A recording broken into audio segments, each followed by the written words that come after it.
안녕하세요. 박구 목사입니다. 온라인 묵상학교 마지막 시간.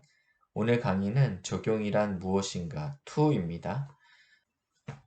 우리가 저번 시간에는 이 적용에 대해서 말씀에 깊게 잠겨야 된다라는 이야기를 했습니다. 그래서 그 예로 첫 번째로는 이 해면, 예, 그 신포도주에 푹 잠긴 해면이 예수님의 목마름의 그 갈증을 해결하기 위해서 쓰임 받았던 것처럼 우리도 그래야 된다라는 이야기를 했고요. 두 번째는 이 마리아에 대한 이야기했습니다.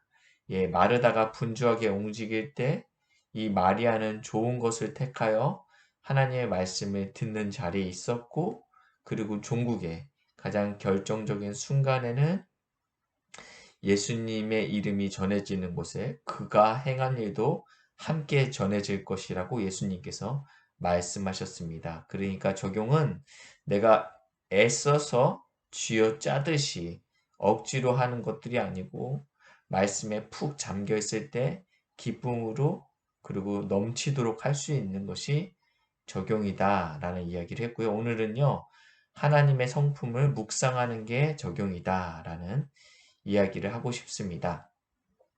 하나님이 어떤 성품을 가지셨는지, 하나님이 어떤 일을 행하셨는지, 하나님은 어떤 분이신지 본문 안에서 묵상하는 것 자체가 적용이다라고 이야기하고 싶습니다.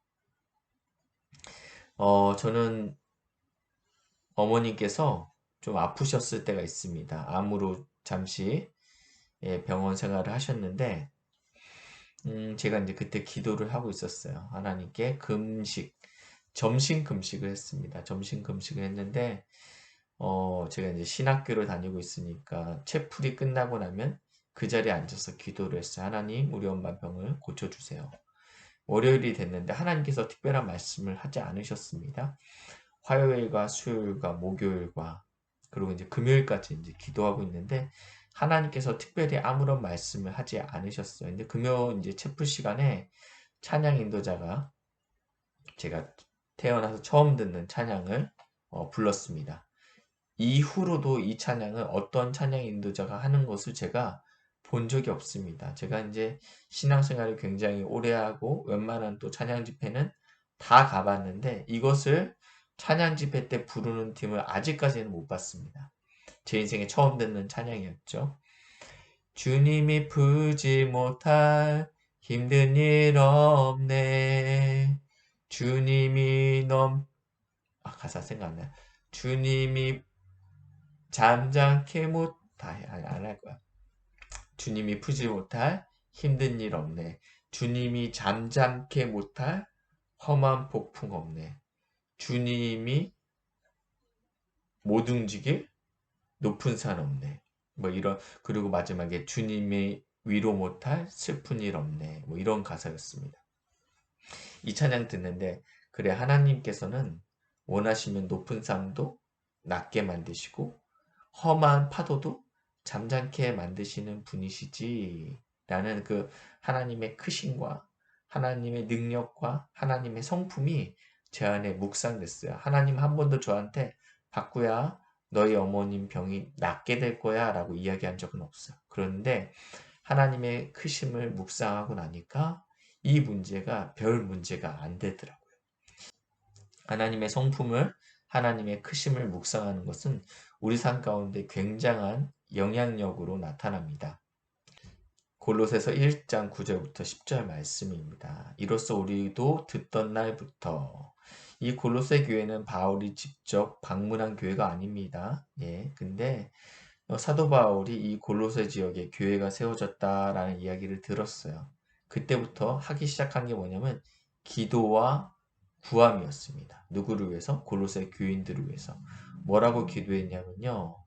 너희로 하여금 모든 신령한 지혜와 총명의 하나님의 뜻을 아는 것으로 채우게 하시고 하나님의 뜻을 아는 것이 너희들 가운데 가득 채워지길 원합니다. 라고 기도했고 하나님을 아는 것에 자라게 하시고 하나님을 아는 부분에 있어서 너희들이 장성한 성인처럼 자라길 간절히 소망한다 라고 기도했습니다.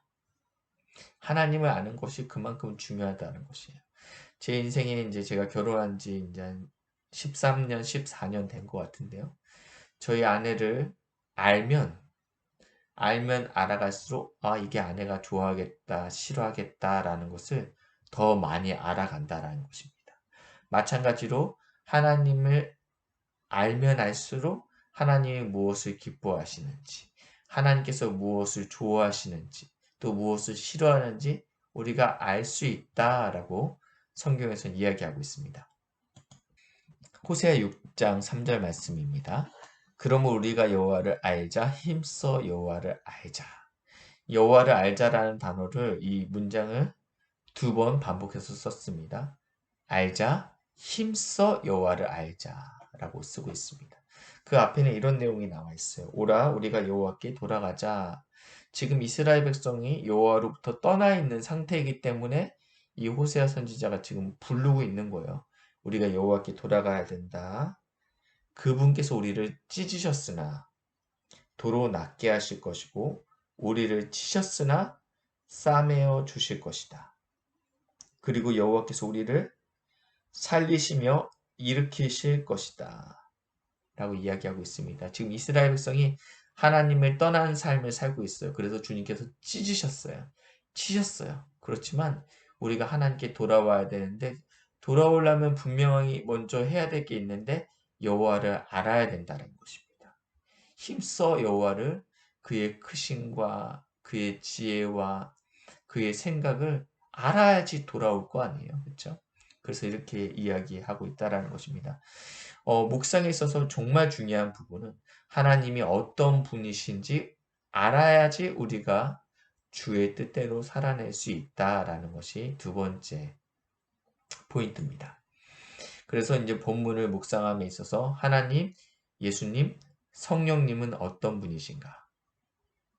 하나님께서 하신 일을 통해 우리가 그분을 알 수 있습니다. 또 하나는 하나님의 자기 표현과 성품을 통해 그분을 알 수 있습니다. 하나님께서 하신 약속과 명령을 통해서 알 수 있습니다. 그리고 본문의 저자나 등장인물의 고백을 통해서 하나님을 알 수 있습니다. 그래서 우리가 묵상을 함에 있어서 하나님은 어떤 분이신가, 하나님은 자신을 어떻게 드러내고 계신가, 그분의 성품이 무엇인가, 그래서 하나님에 관련된 것들을 우리가 보면 하나님이 어떤 분인지 알 수 있다라는 것입니다. 이것이 어떻게 우리에게 반응으로 나타나야 되는가, 이게 어떻게 우리 삶 가운데 적용이 돼야 되는, 이게 어떻게 우리 삶 가운데 적용될 수 있는가? 첫 번째는 하나님에 대해 새롭게 깨달은 부분을 고백하세요. 아, 주님, 전쟁에 능하신 분이시군요.